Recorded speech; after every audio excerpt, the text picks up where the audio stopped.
করে ওখান থেকে দৌড়িয়ে বাজারের উদ্দেশ্যে রওনা দেয়। অনেক কষ্টে সে ওই মাছের দোকানে গিয়ে তার তরবারিটি জমা দিয়ে একটা মাছ কিনে নেয়। এরপর সে আবার তার বাড়ির উদ্দেশ্যে রওনা হয়। আর ঠিক তখনই ওই সৈনিকটা তাকে দেখে ফেলে। সৈনিকটা তখন তাকে আবার মারার জন্য দৌড়াতে থাকে। পিটার তখন নদী পার হয়ে অনেক কষ্টে তার বাড়ির কাছে চলে আসে। বাড়িতে এসেই সে ওই বিড়ালগুলোকে ওই বিশাল মাছটা খেতে দেয়। আর তখন ওই বৃদ্ধ ব্যক্তিটি তার দূরবীন দিয়ে বিড়ালগুলোকে দেখতে যায়। পিটার এই ফাঁকে ওই বইটি ওখান থেকে চুরি করে নিয়ে আসে। সে রাস্তায় গিয়ে ওই সৈনিকের নাম ধরে ডাকতে থাকে আর তার বই তাকে দেখাতে থাকে। একটু পরে ওই সৈনিকটি পিটারকে ধরে প্রায় মেরে ফেলতে যাচ্ছিল। আর ঠিক তখনই ওই বইটা দেখেই তার ছোটবেলার কথা মনে পড়ে যায়। সৈনিকটা তখন অনেক বেশি আবেগ আপ্লুত হয়ে পড়ে। তখন সে ওই বইটি ফেরত পেয়ে পিটারকে অনেক বেশি ধন্যবাদ দিতে থাকে। সে পিটারের কাছে হার মেনে নেয়। এটা দেখে সবাই অনেক বেশি অবাক হয়ে যায়। রাজা তখন বলে, বাহ পিটার, তুমি আমার প্রথম শর্তে পাশ করে গেছো। তবে কালকে তোমাকে নতুন আর একটা কাজ করতে হবে, তোমাকে উড়ে দেখাতে হবে। তখন পিটার বলে, আমি মানুষ হয়ে কিভাবে উড়ে দেখাবো? তখন রাজা বলে, তাহলে তুমি স্বীকার করে নাও তুমি হেরে গেছো। কিন্তু পিটার আসলে কোনোভাবেই হারতে চাইছিল না। সে তখন রাজার শর্ত মেনে নিয়ে বাসায় চলে আসে। আর শহরে হাতির কথা সমস্ত গ্রামে গ্রামে পৌঁছে যায়। তখন পিটারের ছোট্ট বোন অ্যাডেল গিয়ে তার সিস্টারের কাছে আবদার করতে থাকে হাতিটি দেখতে যাওয়ার জন্য। কিন্তু সে আসলে কোনোভাবেই চাচ্ছিল না তাকে নিয়ে বাইরে বের হওয়ার জন্য। তখন সিস্টার বলতে থাকে, ইস, আমি যদি সেদিন ওখান থেকে তোমার ভাইকে নিয়ে আসতাম তাহলে হয়তো আজকে তোমার ভাইটাও বেঁচে থাকতো। আর অন্যদিকে ওই বৃদ্ধ সৈনিক সেদিনের কথা মনে করে বলতে থাকে, ইস, আমি যদি পিটারের ছোট বোনটাকে সেদিন ওখান থেকে নিয়ে আসতাম তাহলে হয়তো যুদ্ধে ওরাও মারা যেত না। আসলে যুদ্ধের সময় পিটারের বাবা মা মারা গেলেও তখন একজন সিস্টার পিটারকে এই বৃদ্ধ সৈনিকের কাছে দিয়ে দেয়। বৃদ্ধ সৈনিক যখন তাকে ওখান থেকে নিয়ে আসবে ঠিক তখনই ওখানে বিশাল ব্লাস্টে ওখানকার ঘরটি উড়ে যায়। বৃদ্ধ সৈনিক তখন মনে করে ওই সিস্টার সহ তার বোনও ওখানে মারা গেছে।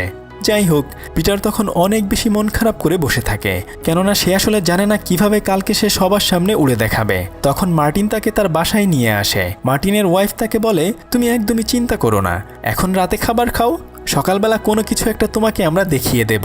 আসলে মার্টিন এবং তার স্ত্রী পিটারকে তাদের সন্তানের মতোই অনেক বেশি ভালোবাসত, কেননা তাদের নিজেদের কোনো সন্তান ছিল না। যাই হোক, পরদিন সকালবেলা অনেক অনেক মানুষ রাজপ্রাসাদে ভিড় করেছে। পিটারের বোনও ওখানে সেই সিস্টারের সাথে লুকিয়ে লুকিয়ে হাতি দেখতে এসেছে। কিছুক্ষণ পরে দেখা যায় পিটার ওখানে অনেক বড় একটা বিল্ডিংয়ের উপর একটু একটু করে হাঁটছে। তখন সবাই বলতে থাকে, আরে এই ছেলেটা তো মারা যাবে, পাগল হয়ে গেছে নাকি? পিটার তখন নিজে নিজেকে বলতে থাকে, দেখো যাই হোক না কেন আমাকে অবশ্যই উড়ে দেখাতে হবে। আর ঠিক তখনই সে পা পিছলে নিচে পড়ে যায়। তবে অনেক কষ্ট করে সে আবার উপরে উঠে আসে। কিছুক্ষণ পরে সে হাঁটতে হাঁটতে একদম বিল্ডিংয়ের কোনায় চলে আসে। তারপর সে চিৎকার করে বলে, দেখো এবার আমি এখান থেকে সবাইকে উড়ে দেখাবো। এই বলে সে ওখান থেকে লাফ দেয়। এটা দেখে উপস্থিত সবাই অনেক বেশি ভয় পেয়ে যায়। কিন্তু কিছুক্ষণের মধ্যেই মার্টিনের বানিয়ে দেওয়া প্যারাশুটের মাধ্যমে পিটার ওখানে আকাশে উঠতে থাকে। এটা দেখে সবাই অনেক বেশি খুশি হয়ে যায়। আর অন্যদিকে বৃদ্ধ সৈনিক ঘরে বসে দূরবীন দিয়ে এটা দেখে বলতে থাকে, আমি জানি তুমি সব কিছু করতে পারবে। অনেকক্ষণ পরে পিটার যখন নিচে নেমে আসে সবাই তার সাহসিকতার জন্য হাততালি দিতে থাকে। পিটার তখন রাজার কাছে গিয়ে বলে, আমি আপনার দ্বিতীয় শর্ত পূরণ করে ফেলেছি। তখন রাজা বলে, আর মাত্র একটা শর্ত রয়েছে, এই শর্তটা যদি তুমি পূরণ করতে পারো তাহলে এই হাতিটা আমি তোমাকে দিয়ে দেব। তখন পিটার বলে, তাহলে বলুন আমাকে তৃতীয় শর্তটা কি? রাজা তখন অনেক ভেবেচিন্তে বলে, তোমার তৃতীয় শর্ত হচ্ছে কাউন্টেসকে হাসাতে হবে। কিন্তু এটা আসলে অনেক অসম্ভব কাজ ছিল, কেননা ওই রাজ্যে সবাই জানতো কাউন্টেস কখনোই হাসে না। পিটার তখন মন খারাপ করে ওই হাতিটার কাছে আসে। আর ঠিক তখন অ্যাডেল সিস্টারের চোখ ফাঁকি দিয়ে হাতিটির কাছে চলে আসে। তখন তাদের দুই ভাই বোনের সাথে দেখা হয়ে যায়, কিন্তু আসলে কেউ তো তারা একে অপরকে চেনে না। তখন অ্যাডেল বলে, আমি তোমাকে সাহায্য করতে পারি, আমি অনেক ভালো কৌতুক লিখতে পারি, আমি তোমাকে একটা কৌতুক লিখে দেব, তুমি ওই কৌতুকটা কাউন্টেসকে পড়ে শোনাও, তাহলে সে অবশ্যই হাসবে। আর ঠিক তখন অ্যাডেলকে খুঁজতে খুঁজতে ওই সিস্টার এসে তাকে ওখান থেকে নিয়ে যায়। রাতের বেলায় বাড়িতে ফিরে পিটার অনেক বেশি মন খারাপ করে বসেছিল। তখন ওই বৃদ্ধ সৈনিকটি তার কাছে গিয়ে বলে, দেখো পিটার, তোমাকে আজকে আমি একটা গোপন কথা বলতে চাই। যখন তোমাকে আমি ওই যুদ্ধের ময়দান থেকে নিয়ে আসছিলাম তখন তোমার বোন বেঁচে ছিল, কিন্তু আমি পরে খোঁজ নিয়ে জানতে পারি একজন সিস্টার সহ বিস্ফোরণে তোমার বোনও ওখানে মারা গেছে। তখন পিটার বলে, আমার মন বলছে আমার বোন এখনো বেঁচে আছে। তবে আপনি আমার জন্য যা যা করেছেন সেজন্য আপনার কাছে আমি অনেক বেশি কৃতজ্ঞ।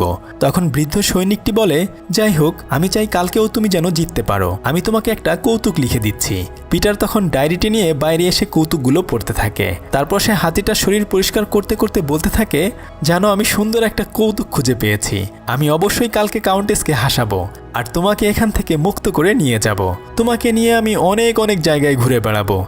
তারপর আমার বোনকে আমি খুঁজে বের করব। এসব বলতে বলতে সে হাতিটার ওখানে ঘুমিয়ে পড়ে। কিন্তু রাতের বেলায় সে ঘুমিয়ে ঘুমিয়ে হাতির সাথে অনেক অনেক স্বপ্ন দেখতে থাকে। এভাবেই সকাল হয়ে যায়। সকালবেলা মার্টিন এসে পিটারকে জাগিয়ে তোলে। রাজদরবারে তখন অনেক অনেক মানুষ ভিড় করেছে।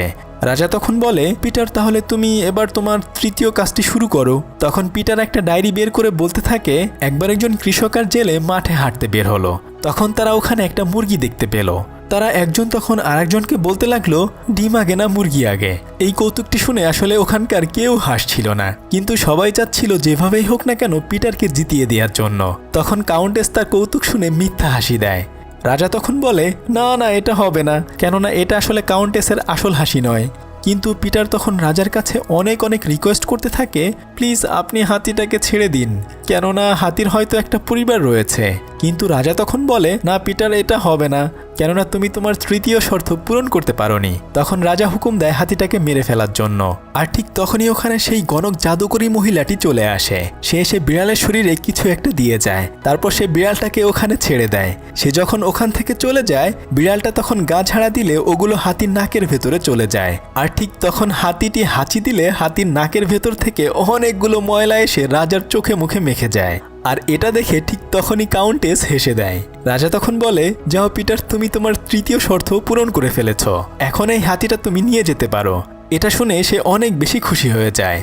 পিটার তখন ওই জাদুকরের সাথে এসে দেখা করে। সে জাদুকরকে বলতে থাকে, প্লিজ আপনি যেভাবেই হোক না কেন হাতিটিকে আবার জাদু করে যেখান থেকে এনেছিলেন সেখানে পাঠিয়ে দিন। জাদুকর তখন তার কথায় রাজি হয়ে যায়। তাই পরদিন সকালবেলা সবাই মিলে রাস্তায় একটা জায়গায় আসে। গ্রামের সমস্ত মানুষজন ওখানে এসে ভিড় করে এটা দেখার জন্য। ওখানে তখন অ্যাডেলও চলে আসে। আর সেই বৃদ্ধ সৈনিক অনেক কষ্ট করে সবকিছু দেখার জন্য বাইরে বের হয়ে আসে। তখন পিটার হাতিটিকে বিদায় জানিয়ে ওখানে বসে থাকে। আর কিছুক্ষণের মধ্যেই জাদুকর জাদু করে হাতিটিকে আবার তার আগের জায়গায় পাঠিয়ে দেয়।